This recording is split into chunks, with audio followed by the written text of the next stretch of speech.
Star హీరోల సినిమాలు విడుదలయ్యేటప్పుడు థియేటర్ల వద్ద అభిమానుల హడావుడి సర్వసాధారణమే. డప్పుల మూత మోగిస్తూ టపాసులు కాల్చుతూ హంగామా చేస్తారు. అయితే నందమూరి బాలకృష్ణ అభిమానులు ఆ స్థాయిని దాటిపోయారు.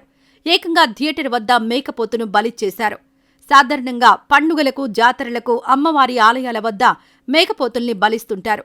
కానీ సినిమా థియేటర్ వద్ద మేకపోతును బలివ్వడం కొత్తగా అనిపిస్తోంది.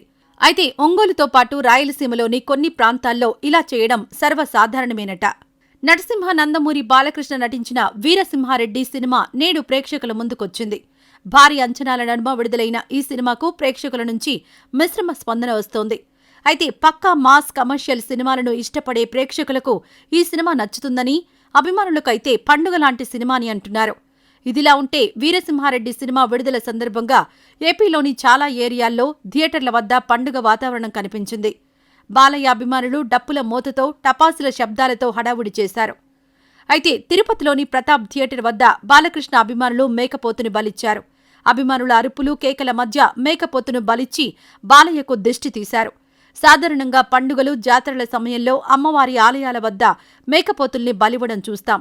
కానీ సినిమా థియేటర్ల వద్ద ఒక స్టార్ హీరో అభిమానులు మేకపోతును బలివ్వడం కొత్తగా ఉంది. అయితే థియేటర్ల వద్ద గతంలోనూ కొంతమంది హీరోల అభిమానులు మేకపోతుల్ని బలిచ్చారట. ఒంగోలు, నెల్లూరు, రాయలసీమ ప్రాంతాల్లోని థియేటర్ల వద్ద ఇలాంటి సంఘటనలు కనిపిస్తాయని అంటున్నారు. నిజానికి మూగజీవాల్ని బలివ్వడాన్ని జంతు ప్రేమికులు వ్యతిరేకిస్తున్నారు. దేవతలకు అయినా సరే మేకపోతుల్ని, కోళ్లను బలివ్వడం కరెక్ట్ కాదని వాదిస్తున్నారు. ఆచారాల పేరుతో మూగజీవాల్ని చంపుతున్నారని విమర్శిస్తున్నారు. ఇలాంటి సమయంలో థియేటర్ వద్ద బహిరంగంగా మేకపోతును బలిచ్చి సంబరాలు చేసుకోవడాన్ని జంతు ప్రేమికులు ఎలా పరిగణిస్తారో చూడాలి. ఇక సినిమా విషయానికొస్తే వీరసింహారెడ్డి ఈ సంక్రాంతికి బీసీ సెంటర్లో దుమ్ము లేపటం ఖాయంగా కనిపిస్తోంది.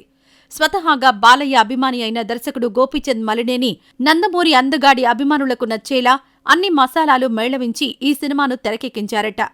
సినిమాలో బాలయ్య ఎలివేషన్ సీన్స్, డైలాగులు అదిరిపోయాయని, తమన్ నేపథ్య సంగీతంతో థియేటర్లు మారుమోగిపోతున్నాయని అంటున్నారు. ముఖ్యంగా బాలయ్య అభిమానులు సినిమాను విపరీతంగా ఎంజాయ్ చేస్తున్నారట. అయితే సాధారణ ప్రేక్షకులకు మాత్రం సినిమా పెద్దగా నచ్చకపోవచ్చని టాక్. కాగా ఈ సినిమాలో బాలకృష్ణ సరసన శృతి హాసన్ హీరోయిన్గా నటించారు. కన్నడ హీరో దునియా విజయ్ విలన్. ఆయన భార్య పాత్రలో వరలక్ష్మి శరత్ కుమార్ నటించారు. రాయలసీమ ఫ్యాక్షనిజం బ్యాక్డ్రాప్లో తెరకెక్కిన ఈ సినిమాకు సాయి మాధవ్ బుర్రా రాసిన డైలాగులు మరో బలం. ఈ చిత్రాన్ని మైత్రి మూవీ మేకర్స్ బ్యానర్పై నవీన్ ఎర్నేని, వై రవిశంకర్ నిర్మించారు.